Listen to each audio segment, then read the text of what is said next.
एक मूर्ति बनाने वाला कलाकार था।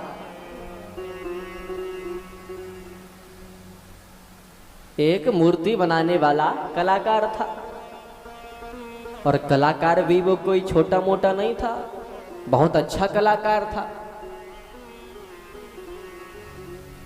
सभी शांति बनाकर ध्यान देकर के सुनिए। वो मूर्ति बनाने वाला कलाकार अपनी दुकान में काम कर ही रहा था, मूर्तियां बना ही रहा था। इतने में कुछ संत आए और उस मूर्ति बनाने वाले कलाकार से कहते हैं कि भैया तू मूर्तियां तो बड़ी सुंदर बनाता है, लेकिन 6वें महीने के अंतिम दिन तेरी मृत्यु हो जाएगी, तू मर जाएगा। इतना कहकर संत तो चले गए, पर अब वो कलाकार सोचने लगा कि आखिर अब मैं मरने से बचने के लिए क्या करूं। संत तो कह गए कि 6वें महीने के आखिरी दिन मर जाऊंगा, लेकिन मरने से बचने के लिए क्या करूं, मैं भी नहीं मरूंगा। उस मूर्ति बनाने वाले ने क्या किया, अपनी ही यानी खुद की ही मूर्तियां बनाना उसने प्रारंभ कर दिया। अब अपनी ही मूर्तियां वो बनाने लगा, बिल्कुल अपने ही जैसी आकृति। और 6वें महीने के अंतिम दिन तक उसने अपने जैसी 9 मूर्तियां बना ली। कितनी मूर्तियां? 9 मूर्तियां। और 9 मूर्तियों को बना करके बिल्कुल एक पंक्ति से, एक लाइन से खड़ा कर दिया। उन्हीं मूर्तियों के बीच में जाकर के खुद भी खड़ा हो गया। अब मूर्तियां उसने बड़ी सुंदर बनाई थी और स्वयं की ही मूर्तियां थी, तो ऐसा लग रहा था कि एक ही जैसे 10-10 लोग खड़े हुए हैं, एक ही शक्ल के। अब उसका अंत समय जब आया, समय पूरा हुआ, तो यमराज के दूत उसे लेने आए। यमराज के दूत तो चक्कर में पड़ गए, सोचने लगे हम जिसे लेने आए हैं उसके जैसे तो यहाँ पे 10-10 लोग हैं, क्योंकि 9 तो मूर्तियां हो गई और 10वां वो स्वयं हो गया। और बिना किसी की पहचान किए यमराज के दूत हाथ भी नहीं लगा सकते हैं किसी को।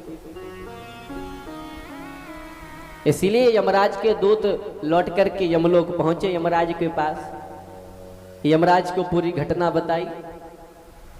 तब यमराज बोले, हे दूतो, ये मृत्यु लोक के लोग चालाक बहुत होते हैं, मरना नहीं चाहते हैं, खूब बूढ़े पड़ जाते हैं, खाट पर पड़े रहते हैं, पलंग पर पड़े रहते हैं, लेकिन फिर भी कहते हैं, हे डॉक्टर साहब एक ऐसा इंजेक्शन लगा दो बस नाती के विवाह को और देख लो। बोलो हर हर महादेव। हर हर महादेव। अभी आपकी आवाज नहीं आई? एक बार जोर से जयकारा लगाइए, हर हर। अभी भी आवाज कम है,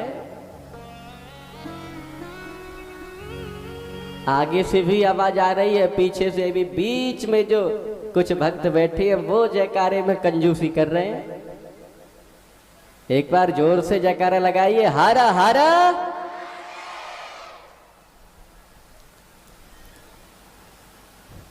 तो यमराज अपने दूतों से बोले कि ये मृत्यु लोक के लोग बड़े चालाक होते हैं। वो मूर्ति बनाने वाला कलाकार भी बहुत चालाक है, अपनी ही जैसी उसने 9 मूर्तियां बना ली हैं, 10वां वो स्वयं है। तो दूत बोले, हे महाराज अब हम पहचानेंगे कैसे असली कौन है और नकली कौन है, लाना कैसे है?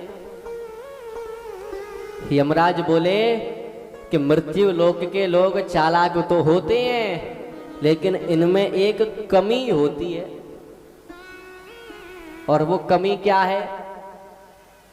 कमी ये है कि वो अपनी बुराई सुनना पसंद नहीं करते हैं, अपनी बुराई नहीं सुन सकते हैं। किसी दूसरे की बुराई चल रही हो तब तो महाराज सुनने में बड़ा आनंद आता है, कानों को बड़ी तसल्ली मिलती है। लेकिन यदि कोई उन्हीं की बुराई कर दे फिर तो नाराज हो जाते हैं। इसीलिए एक काम करना, तुम मूर्तियों के पास जाकर के मूर्तियों की बुराई कर देना, अपने आप पता चल जाएगा असली कौन है नकली कौन है। यमराज के दूत आए, मूर्तियों के पास खड़े होकर के आपस में बात करने लगे। अरे भाई, किसी ने ये मूर्तियां तो अच्छी बनाई हैं, सुंदर हैं, लेकिन देखो उसने यहां एक गलती कर दी, और देखो उस वाली मूर्ति में भी ये गलती कर दी। अब तो महाराज इतना सुनते ही वो मूर्ति बनाने वाला आग बबूला हो गया, क्रोध में आ गया कि मेरी कलाकारी की बुराई कर रहे हैं। क्रोध में आकर चिल्ला के बोला, बताओ क्या गलती कर दी मैंने? इतनी मेहनत से मूर्तियां बनाई हैं और कह रहे हो गलती कर दी, बताओ क्या गलती कर दी? यमराज के दूत बोले, तू हमारे बहकावे में आकर के बोल गया, ये गलती कर दी है तूने। जय हो। बोलो हर हर महादेव। हर हर महादेव।